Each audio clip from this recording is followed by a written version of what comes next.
Coffee house പൂട്ടുന്നതിനെതിരെ സാംസ്കാരിക പ്രവർത്തകർ പ്രതിഷേധിച്ചു. കൊല്ലത്തെ ഇന്ത്യൻ കോഫി ഹൗസ് അടച്ചുപൂട്ടുന്നതിനെതിരെ സാംസ്കാരിക പ്രവർത്തകർ പ്രതിഷേധ ധർണ നടത്തി. പുരോഗമന കലാസാഹിത്യ സംഘം കൊല്ലം ഈസ്റ്റ്, അഞ്ചാലുമൂട് ഏരിയ കമ്മിറ്റികളുടെ നേതൃത്വത്തിൽ നടന്ന പ്രതിഷേധം ദക്ഷിണമേഖലാ സെക്രട്ടറി ഡി സുരേഷ് കുമാർ ഉദ്ഘാടനം ചെയ്തു. ജില്ലാ ട്രഷറർ NP ജവഹർ അധ്യക്ഷനായി. Kollam east area secretary Mohanachandran സ്വാഗതം പറഞ്ഞു. ജില്ലാ joint secretary S Harilal, Kollam area president A Rasheed, doctor Ashramam Unni, Girija Sundar, Sharafuddin, Basil Joseph എന്നിവർ സംസാരിച്ചു. Kollam area secretary G Sundaran നന്ദി പറഞ്ഞു. കൊല്ലം നഗരത്തിലെ ഇന്ത്യൻ കോഫി ഹൗസിന് വ്യാഴാഴ്ച പൂട്ടുവീഴും.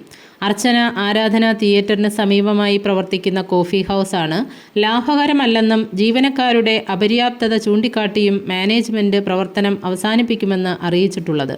ഇതിനെതിരെ പ്രതിഷേധം ശക്തമായി. 1965 ജൂലൈയിൽ കൊല്ലം നഗരത്തിൽ കപ്പലണ്ടിമുക്കിൽ തുടങ്ങിയ ഇന്ത്യൻ കോഫി ഹൗസ് 2014 മെയ് 20 മുതലാണ് അർച്ചന ആരാധന തിയേറ്ററിന് സമീപത്തായി പ്രവർത്തനം ആരംഭിച്ചത്. കോഫി ഹൗസ് 10 മാസം മുമ്പും അടച്ചുപൂട്ടാൻ മാനേജ്മെന്റ് തീരുമാനിച്ചിരുന്നു. തുടർന്ന് M മുകേഷ് MLA നടത്തിയ ഇടപെടലിലാണ് തീരുമാനം മാറ്റിവെച്ചത്. മാറ്റിസ്ഥാപിക്കുന്നതിന് തിരക്കേറിയ സ്ഥലങ്ങളും MLA നിർദ്ദേശിച്ചിരുന്നു. എന്നാൽ സ്ഥാപനം ലാഭകരമാക്കുന്നതിനുള്ള നടപടികൾ സ്വീകരിക്കുന്നതിന് പകരം കൊല്ലം പട്ടണത്തിൽ കോഫി ഹൗസ് വേണ്ടെന്ന പിടിവാശിയിൽ എത്തുകയായിരുന്നു മാനേജ്മെന്റ്.